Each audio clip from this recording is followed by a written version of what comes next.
What is up, guys? Welcome back to another video. Today, CarX Street is on Xbox, and it releases on PlayStation pretty soon as well. So I figured I'd make a little get started guide for you guys who have never played the game and are about to jump into it for the first time today.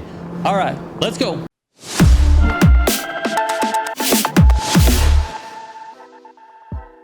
All right, the first thing I want to talk about is the settings.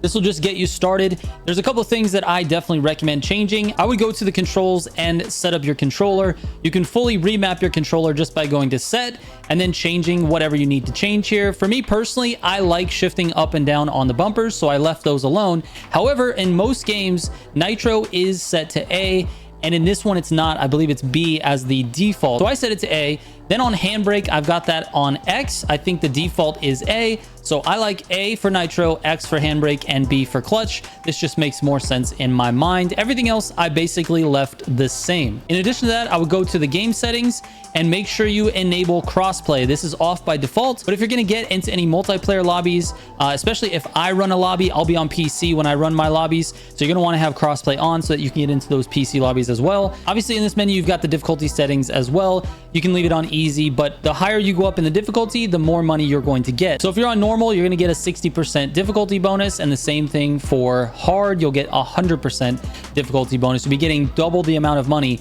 if you play on hard. Now, it is pretty difficult, especially if you're not used to the way this game handles. You're going to find easy to be pretty challenging at first, and then normal, as soon as you get the hang of it, normal will start to be sort of your normal. So that's about it from a settings perspective. There's not a whole lot of settings there that you're going to want to change like right off the bat. As you get more comfortable with the game, you can play around in those menus, but nothing more that I suggest. All right, let's talk about the phone menu, because this is important too. So you can reach the phone menu by just pressing the start button or the menu button when you're in free roam. There are all kinds of different things in here, like tuning, styling, changing your car, your camera. Camera is just like photo mode, your inventory, and then your settings. This is where you would change everything. You got the car dealership as well. Keep in mind that if you want to go to the tune shop, the styling shop, or change your car through your phone menu, it costs credits. Credits are basically the in-game currency you get for winning races. So you don't want to use your phone to sort of like quick navigate to places, because it does cost you money. And early on in the game, some of the economy is a little bit tough to come by. So I would say don't use these in the beginning. Once you get a little bit of money, obviously it's faster to do that. What you can do is open the map using the Windows button, and then you can press right bumper and you can see all of your cars. If you can just change your car here for free. So in this particular case, I'm playing on Xbox. I don't really have a lot of levels. I don't have a lot of cars.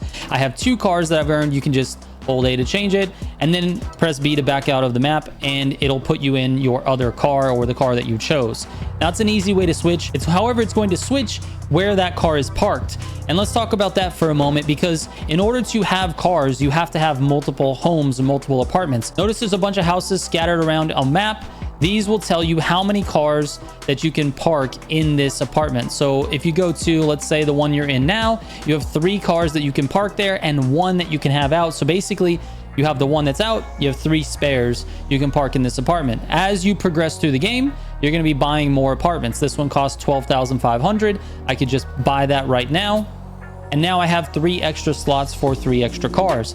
If for some reason you earn a car or you buy a car and you don't have space for it in your apartments, you can open up your map, you can go to your car list, and then you'll be able to see the car. It'll say house needed. So you won't be able to switch into that car unless you actually give it a home. So once it has a home, you can switch into it. All right, let's talk about driving a little bit. So this is something that is going to get easier over time, but this game features a slightly more realistic feeling when it comes to like understeer versus oversteer on the cars. When you first start out, your cars are not going to be leveled up and you're going to understeer a lot. The cars just don't have good angle. So because of that, I strongly recommend doing one of 2 things. First, you got to get a little bit of money. Once you have a little bit of money, head to the gas station and pick yourself up some tires. Now, these tires are different from the tires that you get in the tuning shop. The tuning shop tires add performance and style and look, and they allow you to sort of customize the way your car looks. These tires at the gas station will change how the car performs. I strongly recommend the Racing Plus tires. You can buy these for about 10,000 credits. This is what you want. This will change the feeling of all of the cars that you drive. It is the first upgrade I recommend for all of your cars. Literally everything feels better with the Racing Plus tires on it. Now, in addition to this menu, you also have your NOS. You can refill here or your gas you can refill. So you are going to be having to manage your tire wear and your gas, but don't be too alarmed because it does take a little while. Like, it takes a bunch of races to wear out your tires. It takes a bunch of races to, you know, use up all your gas. When you're done using your gas, I strongly recommend the sport gas. If you're early on in the game, 400 credits per liter is really tough. You have 1, 2, 3, 4, 5, 6 liters that you're going to be putting into your car. And so that's going to be very expensive early on in the game. I really don't recommend doing it. You don't need it until you get probably into the second or third club that you're doing. So anyway, let's talk about the clubs. The clubs are basically your progression model. So let me get out of this menu and let me go to the map. You'll be introduced to the first club, which is called Wild Juniors. This one has 15 races in it. Once you get past those 15, you'll get access to the elite versions of those. And for the elite versions, as you get more and more wins in a row, you unlock multiple things. So if you get 2 wins in a row, you'll unlock 10,000 credits, 3 street coins, and a parts kit. You go to 4 wins in a row and you'll get basically the same thing. But as you keep going, these have to be in a row, I mind you. As you keep going, you'll get better and better parts. So for example, the light blue parts are not as good as these red parts, and the red parts are not as good as the purple parts, and so on and so forth. You'll figure that out as you get going. But basically, these count your win streak for that club. Now, the way clubs work is you have to have a car registered for that club. So in this particular club, I've got my starter car, the little Honda Civic. I've got it registered to Wild Juniors, and I've already completed the 15 races, enough to get into the elite versions. And then I can start my win streaks and start to earn my parts. Now, once you earn parts, you're going to be like, where did they go? They are actually in your inventory. So basically, pull up your phone with the menu button, go to inventory and tab over to storage. This is where all of your parts rewards will be. You have to open them and it gives you a random part. Each different color of parts rewards will have different percentages for what type of part you can get. You'll be able to see that once you have a part to unlock. Now, once you do open them, your parts will go into your inventory right here under parts. You can sort this with the right trigger by just street or sport or racing, elite, ultimate, and prototype. I have no prototype parts at this point. Prototypes are the highest parts you can possibly get. So, and then here are your engine and drivetrain swaps if you bought any. So here are all your parts. You cannot apply them here, but this is just where you can view your inventory. Now, as I've said, there's lots of different clubs. You can see them all here on the map. You've got these Arctic Outlaws. You've got this Savage Club. You've got the Kanjo Spirit. You'll see them all here. Now, the reason they're grayed out is because I don't have a car that I could enter into those clubs. So I would need a C4 level car for this Drift United. This one here, the Falcons, I would need a C3 car. And so each of these clubs requires a different car, basically. So like this one, for example, I don't have a car registered for this club.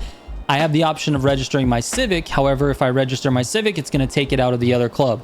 So you don't want to do that if you want to just keep doing your elite races. You kind of want to have a separate car for each club.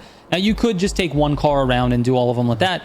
But, you know, for the elite race purposes, you definitely want to just have one car in each club. Now you kind of understand how that stuff works. Let's talk about how you get to your races and how you start them. So I would just go to the map, go to the club, press A. And for this case, I'm on an elite race. So you actually start it there and it'll just take you straight to the race. So that's how you would start that one. However, if you were on the Union Underground, for example, there would be another Union Underground symbol somewhere on the map, and you could just go towards that. You could navigate to it and just drive to it. You could also fast travel to it, but keep in mind, fast traveling does take credits. So it takes money to basically do anything in this game. However, I think the economy is fairly balanced. And if you're looking for a really easy way to get a lot of money, multiplayer is the place to do that. I'll talk about that in just a moment. Let's go into a Wild Juniors elite race and show you what it's about. So elite races are basically the same races that you win on when you were doing these clubs. However, the opponents are slightly harder, and that's kind of about it. So you basically want to have maybe a slightly upgraded car, or, you know, maybe hopefully your racing skills have gotten good enough to where you don't have any problems. But I want to talk about racing in general because I think there's some things that, you know, maybe weren't super apparent when you start the game up. Number one, you got to pay attention to understeer. All of the cars understeered quite a bit, and it's a handling model that I'm not necessarily the most enthusiastic about, but it is fun after a while. When you start to understand what your car is capable of, then it's really not that big of a deal. As you can tell, my car is upgraded enough to where I'm having no problem with this guy. But basically, there are certain tactics that I think will definitely help you in the beginning, and that is NOS management. So let's talk about that. You don't want to use your NOS like early on in gears. You want to use it at the top of the gear. That's where it's the most powerful. So see, when I get to red line, if I hold the NOS button, it allows me to go even farther in the red line. I'll show you that again. I don't want to lose this race though. Watch the car red line in third. Just kidding, it shifted by itself. I think I still have it on automatic. I need to change that. By the way, when it's on automatic, you can still shift it yourself. All right, at the start, at launch, I do recommend doing one thing. When you see the countdown timer get to 2, go ahead and shift up once. It helps with the start. You can also NOS off the start as well. And like I said, use NOS at the end of red line. When the car starts to red line, that's when you want to use the NOS. It extends your gear and allows you to go even faster. It's going to be the most efficient way to use it. Now, when you're racing, you really want to avoid hitting things. It really messes your car up. Like if you hit a pole, let's see if I can hit one here. That one didn't do too bad, but let me hit this one in the middle here. See, that's what happens. You really don't want to do that too much. So I just got an achievement for flying. Let's go. Anyways, you don't want to hit stuff, especially curbs. That'll throw your car off as well. Anyways, you kind of get the picture in terms of the racing. I think over time, you're going to get even more and more familiar with it. It's definitely something that takes a little bit of getting used to. But once you are, it's actually a lot of fun. Let's talk about online racing. So if we go to the map like we are now, you click the left stick down. That'll connect you to the street net. So you're going to want to go to multiplayer. And then you've got all these different rooms that you can go in.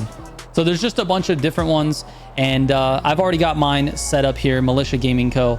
You can go to that one and it'll automatically put you in a multiplayer lobby. Now that you're in a multiplayer lobby, there's a couple of things to note. Number one, you don't have to have any money or any cars or anything literally to play multiplayer. And it's probably the best place to get money if you can get races. Obviously, you're not going to want to join a lobby like this that doesn't have anybody in it. But if you can get into a lobby that has some players in it that are actually doing races, the races you want to look for are called street net races. And those are the ones that will pop up on your screen every couple of minutes or so. So if we wait long enough, we should get a street net race that pops up and we can just go straight to that race. You can also find them on the map as well. So let's see. Let's wait for one to pop up here. There it is. Street net league race. Press up on the D-pad. These do not have any bets.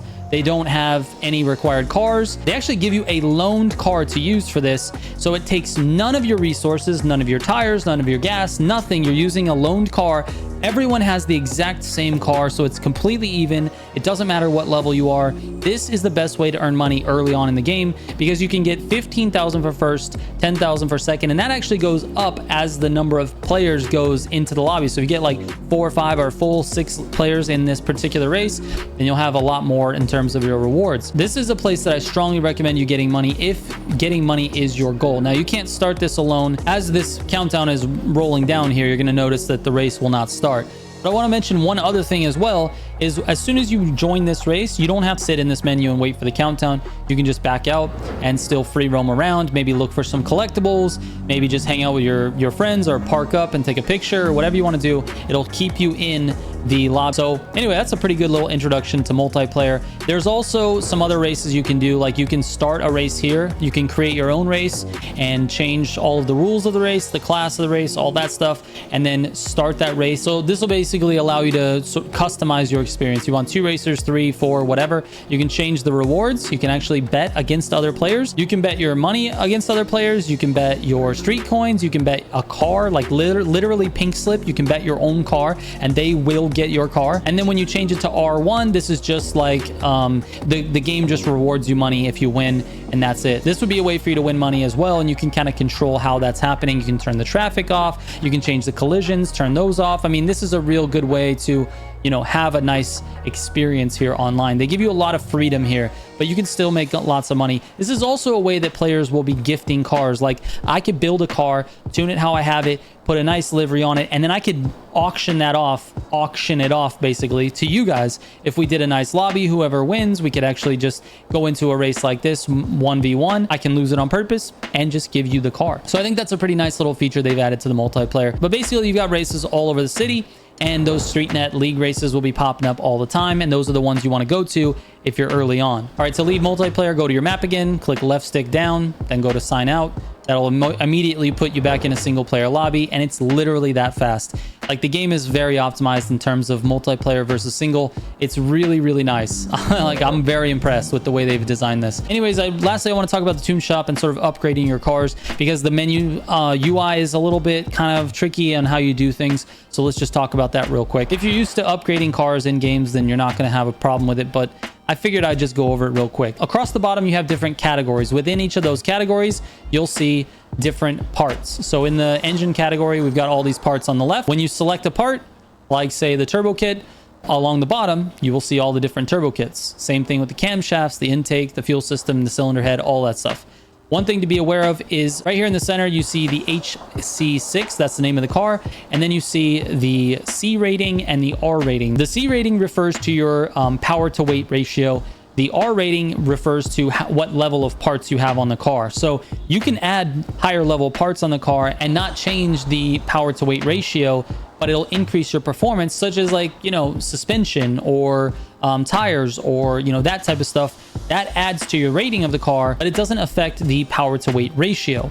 So you can increase your performance, like your handling performance, without increasing your power to weight ratio. It makes a huge difference actually when you're trying to get your car within a certain spec, you know, so that you can get into a certain club. You want to have the highest R rating possible and the highest C rating possible within that range for that club. So anyways, that's it on this stuff. Let's say you buy a part like this racing ECU and you've got it installed on your car. You'll notice there's a little gear cog icon there on the part. It's on the bottom. It's also on the one on the top left. When you have that gear icon, that means you have an adjustable setting that you can tune.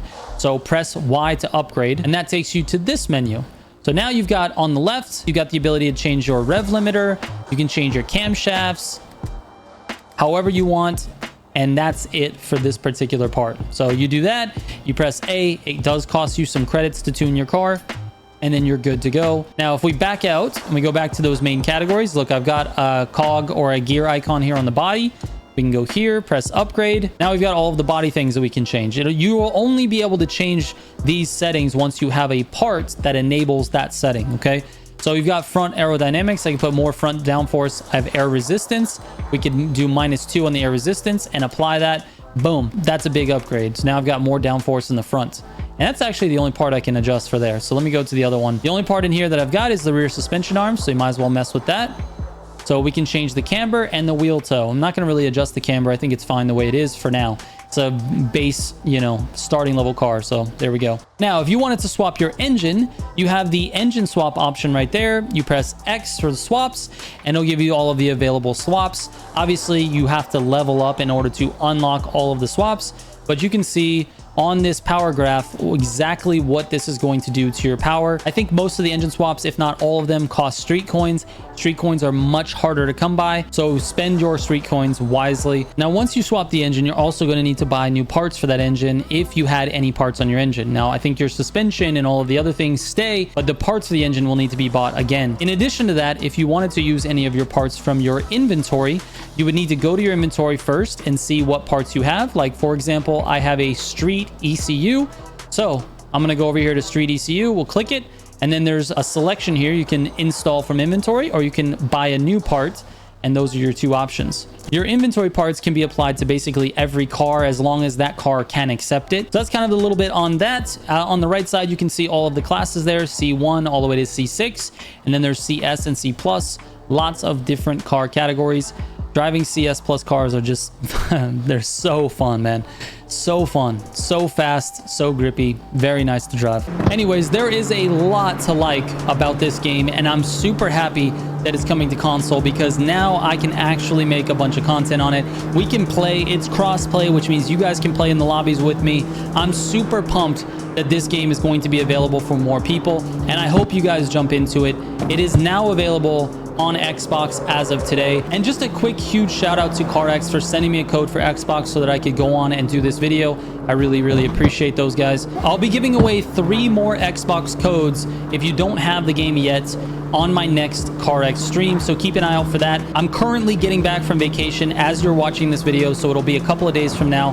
But just keep an eye out. I will be doing a CarX stream soon. And on that stream, I have 3 Xbox codes that I can give away. So if you don't have the game or you don't want to purchase it and you want to wait till my stream, then yeah, please hit me up on that stream. Let's see if you can win yourself a nice free game. So anyways, thank you guys so much for watching. I appreciate it. I hope this helps, as that's always my goal. I will catch you on the next one. Trigger out.